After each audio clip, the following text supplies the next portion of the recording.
Pessoal, abra sua Bíblia, 1 Coríntios capítulo 13. Verso 1. A gente vai fazer a leitura de todo o capítulo, tá? São 13 versículos. Capítulo 13, versículo 1 diz assim: ainda que eu fale as línguas dos homens e dos anjos, se não tiver amor, serei como um bronze que soa ou como um cibalo que retine. Ainda que eu tenha o dom de profetizar e conheça todos os mistérios e toda a ciência, ainda que eu tenha tamanha fé a ponto de transportar montes, se não tiver amor, nada serei. Ainda que eu distribua todos os meus bens entre os pobres, e ainda que eu entregue o meu próprio corpo para ser queimado, se não tiver amor, isso nada me adiantará. O amor é paciente e bondoso. O amor não arde em ciúmes, não se envaidece, não é orgulhoso, não se conduz de forma inconveniente, não busca os seus próprios interesses, não se irrita, não se ressente do mal. O amor não se alegra com a injustiça, mas se alegra com a verdade. O amor tudo sofre, tudo crê, tudo espera, tudo suporta. O amor jamais acaba. Havendo profecias, desaparecerão. Havendo línguas, cessarão. Havendo ciência, passará. Pois o nosso conhecimento é incompleto e a nossa profecia é incompleta. Mas quando vier o que é completo, então o que é incompleto será aniquilado. Quando eu era menino, falava como menino, sentia como menino, pensava como menino.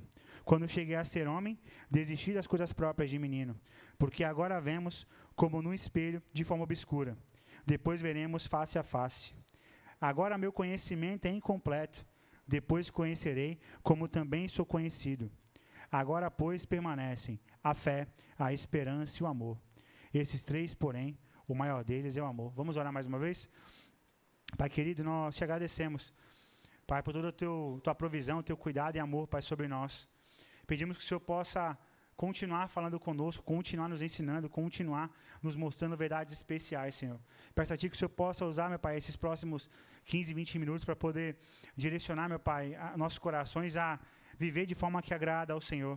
Sabemos, Pai, da necessidade de poder servir ao Senhor, de usar nossos dons e talentos para poder proclamar o Evangelho, mas nada disso terá força, terá impacto realmente verdadeiro, se não houver amor genuíno, amor que só pode vir através do Espírito Santo que passa a habitar em nós após a regeneração.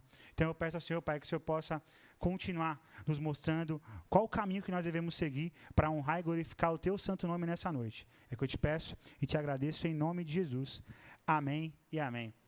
Pessoal, eu escolhi essa carta para a gente poder conversar hoje. Só um minutinho.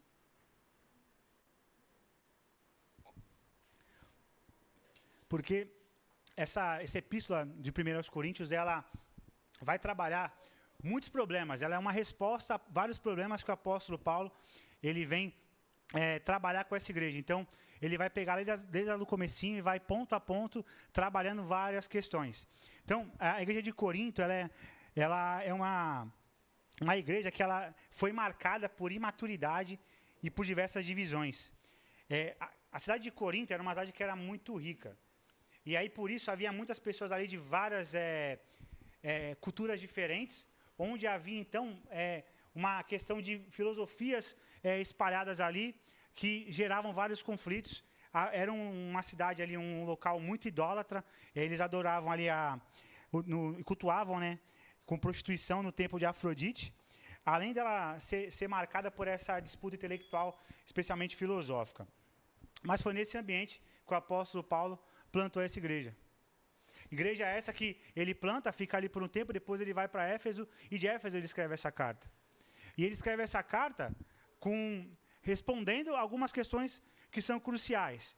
E nesse trecho que a gente vai falar agora, que é 1 Coríntios capítulo 13, antes, no versículo 12, ele fala sobre dons. Eu vou voltar no versículo 12 só para a gente chegar no contexto específico desse capítulo 13.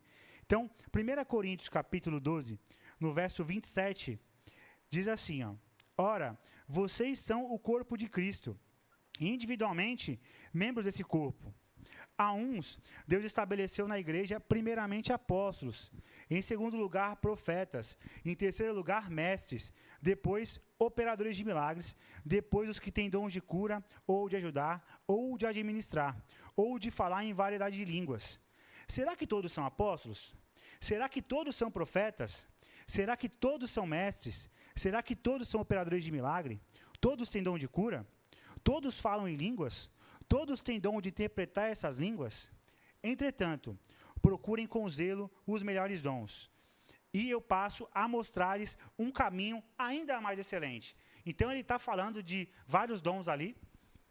E ele fala dessa possibilidade de você buscar esses dons para aquela igreja daquele tempo. Mas ele fala que nenhum desses dons é suficiente, e ele vai mostrar agora, então, um caminho que ainda é mais excelente. E aí a gente vai para esse texto que a gente começou a ler no comecinho. Então, capítulo 13, verso 1 diz: ainda que eu fale a língua dos homens e dos anjos, se não tiver amor, serei como bronze que soa, ou como um cimbalo que retine. O que ele faz aqui é uma hipérbole, né, que é uma figura de linguagem. Então, ele pega algo e ele exagera para trazer a conotação que ele tem em mente para aquele povo. Então, quando ele diz, ainda que eu fale a língua dos homens, então lembra que ali após Atos 2, os homens ali, alguns deles tiveram esse dom de falar em línguas idiomáticas. Para quê? Para que eles pudessem sair dali e começar a disseminar o evangelho. Ainda que eu tivesse a língua dos homens e dos anjos, então ele faz uma hipérbole, ele faz um exagero. Então ele pega agora, e a língua dos anjos? Se não tiver amor, serei como o bronze que soa, ou como o cimbalo que retine. Então, todos esses dons de línguas, eu poderia falar a língua dos anjos, mas se eu não tiver amor, essa igreja seria só barulho, mas não seria uma igreja que impactaria de verdade, não seria uma igreja que transformaria a vida de verdade. O verso 2 do mesmo capítulo diz assim: ainda que eu tenha o dom de profetizar, e conheça todos os mistérios e toda a ciência, ainda que eu tenha tamanha fé, a ponto de transportar montes, se eu não tiver amor, nada serei. Existe alguém que pode, de nós aqui, dos filhos de Deus ali, com dom, por mais que ele tenha muita fé, ele consegue transportar montes? Não consegue. Então, isso mostra para nós que esse comecinho aqui, ele está usando hipérboles para poder enfatizar a ideia que ele quer trazer depois. Então, quando ele fala profecia, ele está falando de transmissão da verdade de Deus. Profecia essa depois se fecha no cânon bíblico. Conhecimento, ele está falando de profundidade teológica. Fé que remove montes, ele está falando de poder espiritual. Mas sem amor, tudo isso é nada. Teologia sem amor, gente, é arrogância. Fé sem amor vira presunção. Dom sem amor viram vaidade. O verso 3 do mesmo capítulo diz assim: ainda que eu distribua todos os meus bens entre os pobres, e ainda que eu entregue o meu próprio corpo para ser queimado, se não tiver amor, isso nada me adianta. Isso nada me adiantará. Então, ainda que eu distribua todos os bens, é uma coisa boa distribuir todos os bens? É uma coisa boa, não é? A pessoa ela vai distribuir o que ela tinha. Naquele tempo aí todos estavam esperando o retorno de Jesus, então algumas pessoas estavam fazendo isso, entregando tudo o que tinham para a missão, esperando que Jesus voltaria. Ainda que eu entregue meu próprio corpo para ser queimado como um mártir, se não tiver amor, isso nada me adiantará. Muitas pessoas poderiam estar fazendo essas coisas, mas com uma intenção errada. Está fazendo para trazer glórias para si mesmo, trazendo para mostrar para os outros. A gente vê em próprio Atos dos Apóstolos, Ananias e Safira, que eles vendem um terreno, eles entregam só uma parte do dinheiro, dizendo que era todo o dinheiro, e o Espírito Santo alerta que eles estavam ali mentindo e eles morrem depois. Então, nada que eu venha fazer, se não houver amor, não faz sentido nenhum. Então, o amor é indispensável, sem ele, tudo perde valor diante de Deus. O segundo ponto que eu quero falar com vocês é: o amor é visível e ativo. Verso 4 diz assim: o amor é paciente e bondoso. O amor não arde em ciúmes, não se vaidece, não é orgulhoso, não se conduz de forma inconveniente, não busca seus interesses, não se irrita, não se ressente do mal. O amor não se alegra com a injustiça, mas se alegra com a verdade. O amor tudo sofre, tudo crê, tudo espera, tudo suporta. Aqui, o apóstolo Paulo ele começa agora a trazer definições, não abstratas agora, mas definições concretas sobre esse amor, né? Então ele fala: o amor é paciente, então ele é lento em se irar e rápido para perdoar. Quando você observava ali aquele contexto da igreja de Corinto, havia muitos conflitos internos entre eles. Então, ele evidenciar essa questão de ser paciente, de ser longânimo, ele estava ali tratando algo que era importante. Por quê? Porque eles iam se vangloriando dos seus dons. Porque eu falo em línguas, porque eu profetizo, porque eu curo. Só que nada disso tem valor se não houver amor. O amor é benigno, bondoso, sempre procura o bem do outro, não a autopromoção. Aí Paulo ele vai descrever o que o amor não faz. E aí ele fala, não arde em ciúmes. O amor arde em ciúmes? É claro que não. Se dentro do corpo de Cristo, que são pessoas que têm que caminhar junto para viver para a glória de Deus, há ciúme entre os irmãos no trabalho, porque ele está falando em línguas, então eu vou falar também. Porque ele está cantando, eu vou cantar também. Porque o irmão está lá assando churrasco, eu vou assar o churrasco também. E lá deve estar bom. Mas não, a gente não pode ter ciúme no meio do povo de Deus. Não se vangloria, não traz glórias para si, não se ensoberbece, não se importa de forma inconveniente. Então a gente não vai invadir um espaço que não foi dado a nós, no meio do povo de Deus. Então eu caminho com o meu irmão, eu vou caminhar com ele, aonde ele permite que eu caminhe com ele. Eu não vou passar do limite desrespeitando o espaço dele. E vou servi-lo, vou amá-lo, vou cuidá-lo. Não busca seus próprios interesses. Hoje a gente observa que, no contexto atual, as pessoas estão cada vez mais buscando coisas para si, olhando só para si mesmo. Profissionalmente falando, acho que a questão das redes sociais, ela potencializou muito mais isso, porque hoje as pessoas, elas postam o que tem de melhor no seu dia. Então, a pessoa vai ter um bom café da manhã, ela posta o bom café da manhã, ela fez uma atividade, um exercício físico, e ela concluiu, e ela posta concluído o treino, entre outras coisas.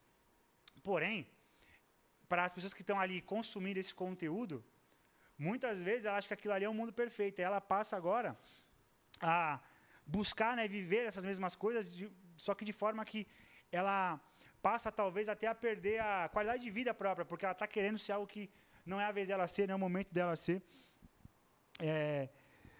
Não se irrita facilmente, não guarda rancor, não se alegra com a injustiça. No nosso meio não dá para se alegrar com a injustiça.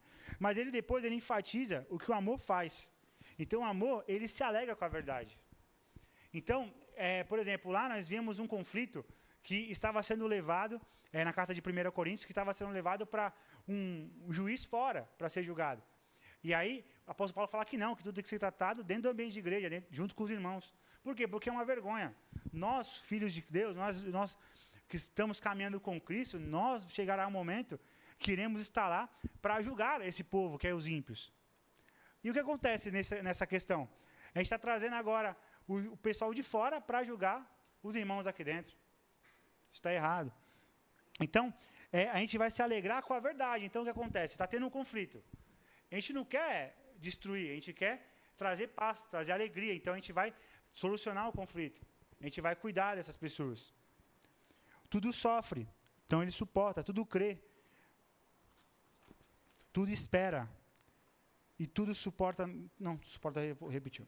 O amor é uma disposição ativa do caráter, não um sentimento passivo. O amor se revela no dia a dia, no trato, na paciência, na maneira de falar, de pensar e de reagir. E a gente vai trazer um terceiro ponto, que é o amor é eterno e superior. Verso 8 diz assim: o amor jamais acaba. Havendo profecias, desaparecerão. Havendo línguas, cessarão. Havendo ciência, passará. Pois o nosso conhecimento é incompleto e a nossa profecia é incompleta. Mas quando vier o que é completo, Jesus, na plenitude dos tempos, então o que é incompleto será aniquilado. Então, a necessidade da profecia, das escrituras, a necessidade hoje da gente ali trabalhar, conhecer mais, estudar mais teologia, mas vai chegar um momento que isso não vai fazer mais diferença. No dia da glória, quando nós estivermos com Ele, tudo isso vai passar. Não vai mais precisar profetizar, porque Ele já está conosco. Não vai mais precisar com que eu vai estudar teologia para poder ensinar alguém, porque a gente já vai estar conosco. Mas o amor, isso não vai passar. Porque quando vier o que é completo, tudo isso será aniquilado. Quando eu era menino, falava como menino, sentia como menino, pensava como menino. Quando cheguei a ser homem, desisti das coisas próprias de menino. Porque agora vemos como num espelho, de forma obscura. Depois veremos face a face. Agora meu conhecimento é incompleto. Depois conhecerei como também sou conhecido. Então, quando eu era menino, nós aqui, por mais que nós estudemos, lembra que a gente falou nas aulas que a gente teve aqui sobre o livro do Você Acredita? A gente falou sobre o conhecimento de Deus, e a gente falou que por mais que a gente estudasse, dedicasse, debruçasse na Bíblia, em conhecimento teológico, nada seria capaz de poder nos apresentar de forma completa quem é Deus. E apenas o que Ele decide se revelar até nós, para que seja o suficiente para a nossa salvação, para que nós possamos conhecê-lo e caminhar com Ele. Então, esse contexto é nós somos meninos. Nós, por mais que nós busquemos muito e achemos que sabemos muita coisa, meninos somos. É como olhar num espelho, mas um espelho naquele tempo não era que nem hoje, que o espelho é bem clarinho, era um espelho mais embaçado, com mais dificuldade para poder visualizar. Mas quando chegar o dia, nada disso vai ter mais necessidade, porque ele vai ser muito claro conosco. Agora, pois, permanecem a fé, a esperança e o amor. Esses três, porém, o amor deles é o maior. Cadê?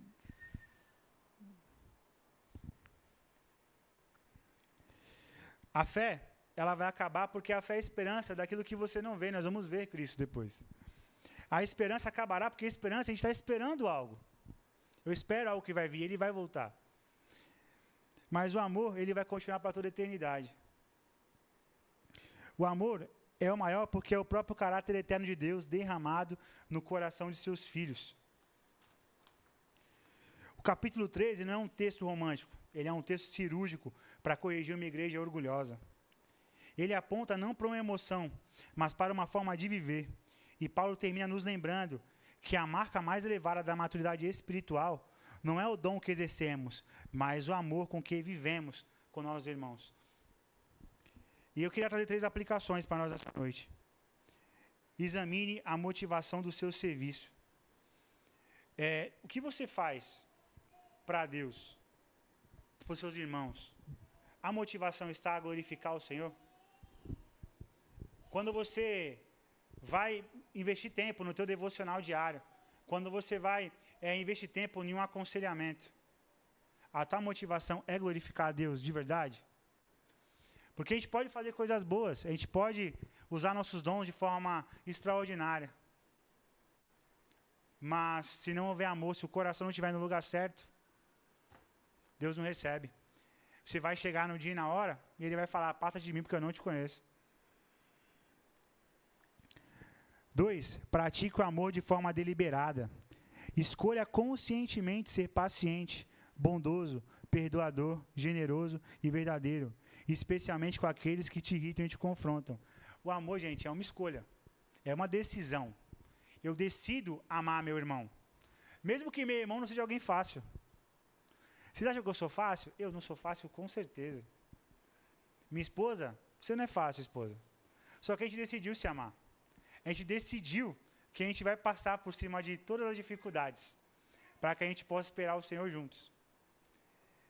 E é isso que é amor. Amor é decisão. Quando a gente fala na Bíblia sobre a igreja ser o corpo de Cristo, sobre ser como família, muitas vezes a gente vai usar a analogia da família, é isso. Eu olho para o meu irmão e por mais que o meu irmão seja uma pessoa extremamente difícil de lidar, por mais que seja complicado lidar com ele, eu decido amá-lo. Eu decido caminhar com ele. E aí, o seu dom, o seu talento, sabe aquilo que você tanto estudou de teologia? Você pode agora, com amor, aplicar com esse teu irmão. Você pode agora, intencionalmente, escolher ensinar o seu irmão, discipular o seu irmão. Esse irmão que é difícil, esse irmão que é extremamente complicado, que se você não tivesse amor, você talvez nem cumprimentaria ele na rua. Mas é esse amor que Deus ele derrama sobre você, que inspira você todos os dias a poder decidir caminhar com esse irmão. Lembra que em Gálatas capítulo, deixa eu ver aqui, capítulo 5. Gálatas capítulo 5, verso 22 diz assim: mas o fruto do Espírito é amor, alegria, paz, longanimidade, benignidade, bondade, fidelidade, mansidão, domínio próprio. Contra essas coisas não há lei. E aí eu lembro que há um tempo atrás a gente estava num grupo pequeno aqui na igreja, e aí o reverendo Albert falou, mas o fruto do Espírito é amor. E aí o amor é que dá base para tudo.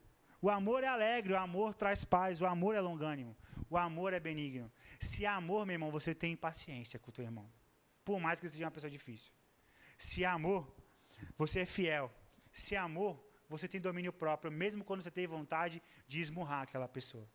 Você tem domínio próprio, você segura, você pede perdão e você continua caminhando. Busque a maturidade espiritual acima de todos os dons. Os dons são importantes, mas eles não são o centro. O centro é Cristo. E Cristo nos chama a viver o amor como fruto do Espírito, assim como a gente acabou de ler em Gálatas capítulo 5. Que a gente possa decidir viver esse amor todos os dias com os nossos irmãos. Eu decidi trazer esse texto para a gente aqui no Na Casa, porque aqui é um grupo menor, onde a gente vem se encontrando durante todo o ano, quinzenalmente, e a gente vem criando esse vínculo mais próximo. A gente acaba, quando a gente se encontra em outras programações, se juntando, porque a gente tem mais afinidades. A gente precisa externar ainda mais isso, viver ainda mais isso. A gente não pode viver um relacionamento apenas na igreja local. Nosso relacionamento ele tem que ser de verdade. Outro dia eu conversava com uma irmã aqui da igreja, e ela falava sobre como é importante a gente abrir nossa casa para receber pessoas. Como é importante a gente ir na casa das pessoas. Porque isso faz o vínculo ser mais pessoal e menos impessoal. Porque às vezes na igreja, bom dia, a paz do Senhor.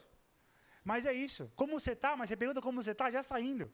Você nem quer saber como de fato a pessoa está. A gente tem que mudar isso. A gente tem que mudar isso a partir de nós. Um grupo menor, ele pode impactar. O grupo menorzinho que pensa e vive dessa forma, começa agora a disseminar isso para outras pessoas. A nossa igreja é uma igreja que ela tem esse foco no aconselhamento bíblico, no discipulado. E se a gente aqui começar a viver isso no nosso meio, com intencionalidade, decidindo, mesmo com aquele irmão que nem o Samuel, que é difícil, eu decido. Samuel, como você está, Samuel? Mesmo aquele irmão que nem o Gabriel, que é difícil. Mas eu decido. Porque vocês viram, misericórdia. Igual a Camila, carioca. Não dá, gente. Tem que aguentar esse sotaque. Então. Vocês conseguem entender? Se a gente decidir viver isso na nossa realidade aqui, na casa, a partir de agora, a gente vira a chave para o próximo ano aqui na nossa igreja. A gente tem esse objetivo de organizar a igreja no final do ano que vem. E esse objetivo passa por nós, pelos membros da igreja. Abraçar essa causa. Mas o que é abraçar essa causa? É abraçar meu irmão. Sabe por quê? Porque se você observar, de fato, desde quando você chegou na igreja, você já vai lembrar de umas 2, 3 pessoas que você não encontra mais no dia a dia aqui. Você já vai lembrar, poxa, faz tempo que eu não vejo aquela pessoa. Aí você fala, pastor, aquela pessoa sumiu. É bom procurar ele, né? Aí o pastor tem que procurar ele. Não, você vai procurar ele. Você vai procurar ela. Você intencionalmente vai chamar. Irmão, o que aconteceu? Está sumido. Vamos tomar um café? Esse amor, gente, o mundo não tem. Porque esse amor, ele vem do Espírito Santo que passa a habitar em você na regeneração. E se você vive intencionalmente esse amor na igreja local, aí o nosso objetivo da organização ele é consequência. Ele vai ser consequência. Porque a gente vai partir do início de a gente vai buscar os que já passaram por aqui, que já conhecem nossa igreja, que já amam esse lugar e por algum motivo deixaram de estar aqui. E podem ser os mais diversos motivos. Pode ser um problema pessoal, pode ser alguma coisa que aconteceu dentro da igreja e você pode ser um agente de solução desse problema. Você tem o Espírito Santo que habita em você. E aí, gente, ano que vem, essas pessoas voltam. Essas pessoas, a gente vai junto depois apresentar, levar o evangelho para outras pessoas. E aí a organização da igreja é consequência. E aí o nosso caminhar junto a longo prazo é consequência. E aí daqui a 10 anos a gente pode estar lembrando dessa noite, onde a gente decidiu virar esse jogo e fazer diferente. E buscar andar mais junto e viver isso de forma intencional. Lembre-se, amor não é um sentimento, amor é uma decisão. Decisão essa que o Espírito Santo, ele trabalha no teu coração dia após dia. Então não confie no seu mérito, não confie em como você é legalzinho e bonzinho. Não, você é ruim, você é mau. Mas o Espírito Santo que habita em você, não. Ele é maravilhoso. Ele não falha, ele não erra. Ele te enche da presença dele para que você possa agora levar essa palavra para outras pessoas e levar esse amor para outras pessoas.